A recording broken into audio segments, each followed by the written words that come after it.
अधिकांश हिस्सों में अपना वजूद खो चुकी है।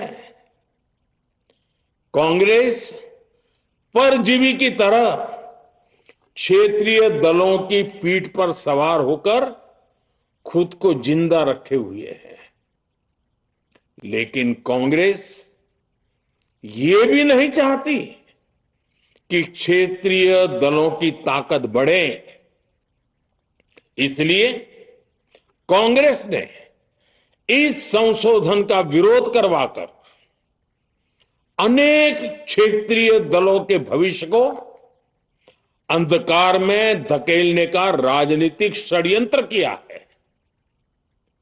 साथियों, Congress, Samajwadi party, DMK, TMC और दूसरी पार्टियां इतने वर्षों से हर बार वही बहाने, वही कुतर्क गढ़ते आए हैं, बनाते आए हैं। कोई न कोई टेक्निकल पेंच फंसाकर ये महिलाओं के अधिकारों पर डाका डालते रहे हैं। देश राजनीति का ये भद्दा पैटर्न बराबर समझ चुका है और उसके पीछे की वजह भी जान चुका है।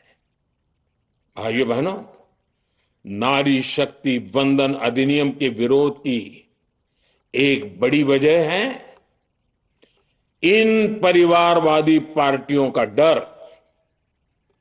इन्हें डर है अगर महिलाएं सशक्त हो गई तो इन परिवारवादी पार्टियों का नेतृत्व खतरे में पड़ जाएगा।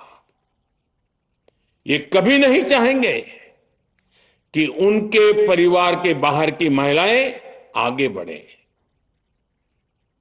आज पंचायतों में, लोकल बॉडीज में जिन हजारों लाखों महिलाओं ने अपनी क्षमता को साबित किया है, जब आगे बढ़कर लोकसभा और विधानसभाओं में आना चाहती हैं, देश की सेवा करना चाहती हैं, परिवारवादियों के भीतर उनसे असुरक्षा की भावना बैठी हुई है।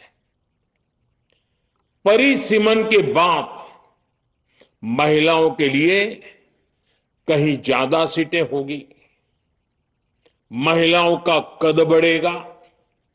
इसलिए इन लोगों ने नारी शक्ति वंदन संशोधन का विरोध किया है। देश की नारी शक्ति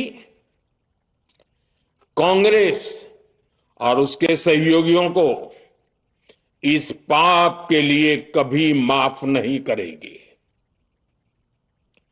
मेरे प्रिय देशवासियों, कांग्रेस और उसके साथी दल डिलिमिटेशन पर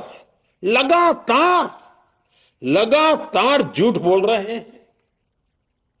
ये इस बहाने विभाजन की आग को सुलगाना चाहते हैं, क्योंकि बांटो और राज करो, कांग्रेस ये पॉलिटिक्स अंग्रेजों से विरासत में सीख कर आई है और कांग्रेस आज भी उसी के सहारे चल रही है।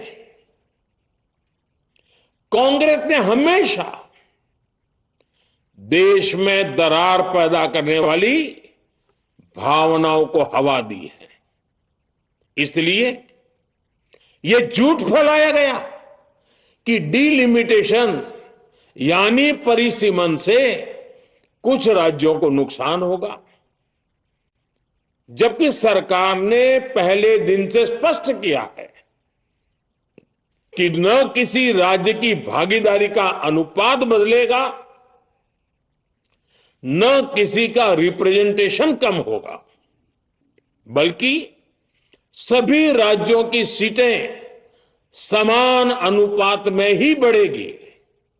फिर भी कांग्रेस डीएमके, टीएमसी और समाजवादी पार्टी जैसे दल इसे मानने को तैयार नहीं हुए।